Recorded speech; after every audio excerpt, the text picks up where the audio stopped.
오늘은 사도행전 18장의 말씀을 함께 봉독했습니다. 사도행전 18장에는 많은 사람들, 많은 일, 많은 메시지들이 있지만 오늘은 특별히 18장에 등장하는 몇몇 인물들, 중요했던 인물들에 대해서 함께 살펴보려고 합니다. 첫 번째는 브리스길라와 아굴라 부부에 대한 이야기입니다. 그 전에 먼저 바울의 이야기를 안 할 수가 없는데요. 바울은 이 직전, 고린도에 오기 직전 아덴, 즉 아테네에서 떠나 고린도로 향하게 됩니다. 아덴에서 전도 활동을 했지만 사실 크게 성공했다고 이야기하기는 살짝 어렵습니다. 왜냐하면 몇몇 사람이 예수님을 믿게는 되었지만 믿는 사람이 엄청나게 많아졌다라든지 그곳에 교회가 세워지지는 않았기 때문이었습니다. 이렇듯 고린도로 온 바울은 아굴라와 그의 아내 브리스길라를 만나게 됩니다. 브리스길라와 아굴라에 대해서 잠시 이야기해 보자면 아굴라라는 이 이름은 독수리라는 뜻을 가졌다고 합니다. 근데 이 아굴라는 디아스포라 유대인이었습니다. 흑해라는 바다, 흑해 남동쪽에 있는 본도 출신인 이 아굴라는 아내 브리스길라와 함께 로마에서 살고 있었지만 글라우디오 황제의 유대인 추방령에 의해 쫓겨나게 됩니다.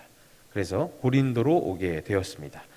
이러한 바울, 브리스길라와 아굴라 부부는 이제 만나게 되어서 함께 거하며 함께 일하고 함께 하나님의 사역을 감당했습니다.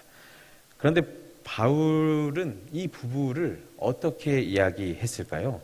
로마서 16장 3절과 4절을 보면 바울은 이렇게 얘기합니다. 너희는 그리스도 예수 안에서 나의 동역자들인 브리스가와 아굴라에게 문안하라. 그들은 내 목숨을 위하여 자기들의 목까지도 내놓았나니 나뿐 아니라 이방인의 모든 교회도 그들에게 감사하느니라. 아멘. 나를 위하여 자신들의 목까지도 내놓을 수 있는 신실했던 동역자로 소개합니다. 이들이 만나서 함께 사역하고 하나님의 일을 감당하는 이 모습에서 우리는 오늘 위로와 교훈을 얻을 수 있습니다. 바울은 아덴에서 복음을 전했지만 결과가 크게 좋지는 못했습니다.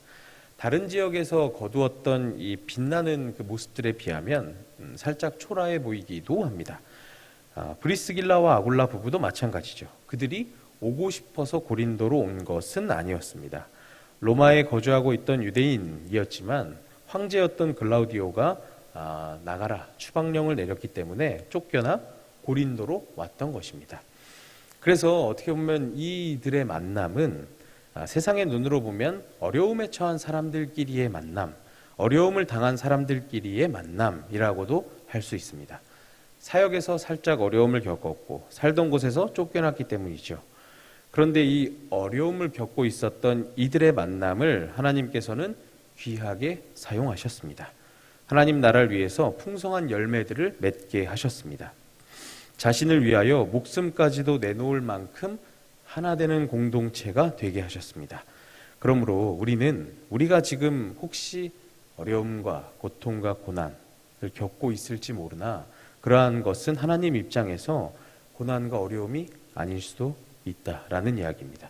하나님 안에서의 고통과 고난, 어려움은 오히려 오늘 말씀과 같이 새로운 성공의 시작임을 우리는 보았습니다. 그렇기에 우리는 하나님 안에 우리가 있다면, 우리가 하나님을 사랑한다면, 하나님의 말씀대로 살아가려고 노력하는 삶을 살고 있다면 어려움과 고난을 두려워할 필요가 전혀 없다라는 사실입니다. 왜냐하면 하나님께서는 이런 분이시기 때문입니다. 시편 118편 22절과 23절에 보면 이렇게 얘기합니다. 건축자가 버린 돌이 집 모퉁이의 머릿돌이 되었나니 이는 여호와께서 행하신 것이요 우리 눈에 기이한 바로다. 아멘. 건축자들이 버린 돌을 모퉁이의 머릿돌이 되게 하시는 것처럼 우리 또한 이렇게 인도하시는 분이시기 때문입니다.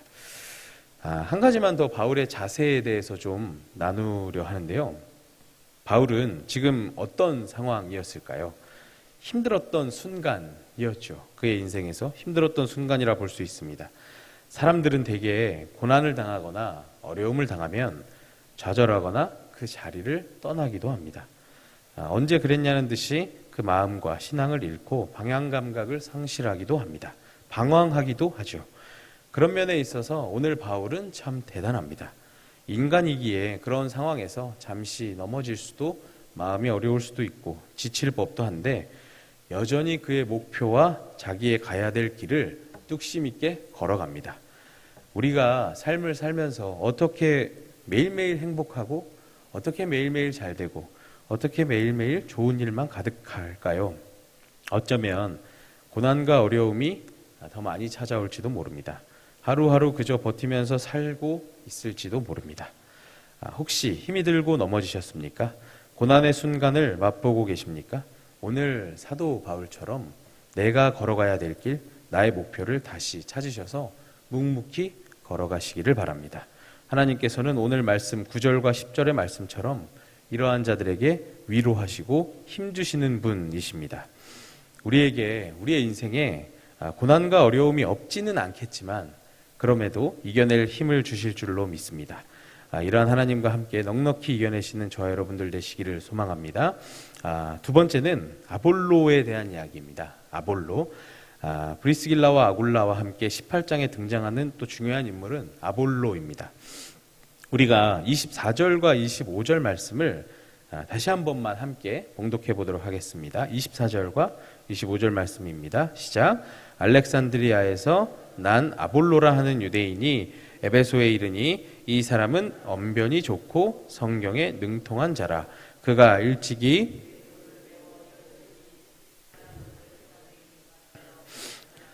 요한의 세례만 알따름이라. 아멘. 이 아볼로는 아폴로스 혹은 아폴로니오스, 아폴로 다양한 이름으로 표기되고 불렸던 사람입니다. 이 이름의 뜻은 재밌게도 파괴하다, 파괴자라는 뜻이 있다고 합니다. 이 사람의 출신은 알렉산드리아입니다. 애굽의 중요 도시였습니다. 이 도시가 어떤 도시냐면 당시 금융의 중심지, 의복 생산이 많이 되는 곳, 유리의 생산지, 그리고 종이, 그러니까 파피루스죠. 당시에는 파피루스 등이 생산되는 대도시, 생산 도시였습니다. 그리고 문화적으로도 그리고 학문적으로도 중심지 역할을 톡톡히 했던 대도시였습니다. 아볼로는 이 도시에서 태어난 유대인이었죠. 그래서 성경에는 이 사람 뭐라고 얘기하냐면 학문이 많고 성경에 능한 자라고 표현했습니다. 당시 시대를 생각해 보면 이 아볼로를 소개하는 이 짧은 몇 마디에는 많은 의미가 함축되어 있습니다. 그 대도시 중심지 알렉산드리아에서 학문이 많았다. 옛날 성경 버전으로 학문이 많았다라고 하는 것은 높은 학문을 지녔으며 유대인으로 어려서부터 성경을 배워서 성경도 탁월했다라는 것입니다. 학식으로도 언변으로도 성경에도 능통했던 이 아볼로이지만 그에게 한계가 있었다라는 것입니다. 무엇입니까? 25절 말씀처럼 요한의 세례만 알따름이라. 요한의 세례만 알 뿐이었다라는 것이었습니다. 구원에 있어서 그 문턱까지는 왔는데 그 중심에까지는 들어가지 못하고 있었음을 보여줍니다. 이러한 아볼로가 에베소 회당으로 오죠. 에베소 회당에서 가르치도록 허락을 받고 가르칠 때에 그곳에 브리스길라와 아굴라 부부가 참석해서 듣고 있었습니다. 설교를 듣고 있었죠. 이 부부는 아볼로의 이 가르침을 들으며 핵심이 빠져 있다라는 사실을 금세 알아챘을 것입니다. 무엇이 빠져 있었냐면 예수 그리스도였습니다. 복음의 핵심이 빠져 있던 것입니다. 그리스도의 대속, 그리스도의 죽음, 부활, 그리고 성령님이 오심에 대해서 몰랐던 아볼로를 브리스길라와 아굴라 부부는 자세히 정확하게 가르쳐 주었습니다. 집으로 따로 불러서 알려주었죠. 우린 여기서 이 부부에게 배울 점이 있습니다. 이 아볼로의 설교를 들으며 그 자리에서 잘못되었음을 지적할 수도 있었을 텐데 그건 아닌데요. 그건 잘못되었는데요. 잘 모르고 계십니다. 라고 이야기할 수도 있었는데 그들은 그러지 않았습니다. 복음을 위해서, 그리스도의 공동체를 위해서 자신들의 집으로 데려다가 가르친 이 브리스길라와 아굴라 부부의 사려 깊은 마음, 겸손한 태도는 우리가 배울 만한 것입니다. 그리고 아볼로도 마찬가지죠. 아볼로는 세계적인 학문의 중심지에서 태어나 교육받은 당대 최고의 석학이라고 할 수 있습니다. 그리고 이 사람은 회당에서도 가르쳤고 고린도 교회에 파송되기도 하는 등 어떻게 보면 전문 교역자라고도 할 수 있습니다. 그런데 이런 사람이 이 브리스길라와 아굴라 부부, 어떻게 보면 텐트 메이커, 천막 만드는 사람들, 어떻게 보면 평신도에 불과한 이 사람들에게 가르침을 받습니다. 이것이 어떻게 쉬운 일이겠습니까? 그러나 그는 겸손하게 부부의 가르침을 받아들이고 자세히 들었습니다. 만약 아볼로가 자존심을 내세우며 내가 어디 출신인지 알아? 내가 어떻게 뭘 배우고 어떻게 살았는데, 내가 어디 출신인데, 내가 하는 일이 뭔데, 내가 누군데, 이렇게 자존심을 내세웠다면 그는 여전히 요한의 세례에만 머물러 있었고 구원의 문턱에서만 서성거렸을 것입니다. 우리는 어떻습니까? 다른 사람들의 말을, 우리 공동체 구성원들의 동역자들의 말을 귀 기울여 듣는 편이십니까? 이 유대인들은 이 자신의 생명이 붙어있는 한 끝까지 배우는 삶을 살려고 노력한다고 합니다. 배우는 것이 임무이자 보람이라고 생각하기 때문입니다. 유대인들에게 이 학자라는 말은 많이 알고 있는 사람이 아니라 배우는 사람이라는 뜻을 가지고 있다고 합니다. 그래서 이 유대인들은 방대한 지식을 알고 있는 사람보다는 계속해서 배우는 사람이 더 훌륭하고 대단하다라고 여긴다고 합니다. 그리고 우리가 잘 아는 사자성어도 있지요. 불치하문이라는 사자성어가 있습니다.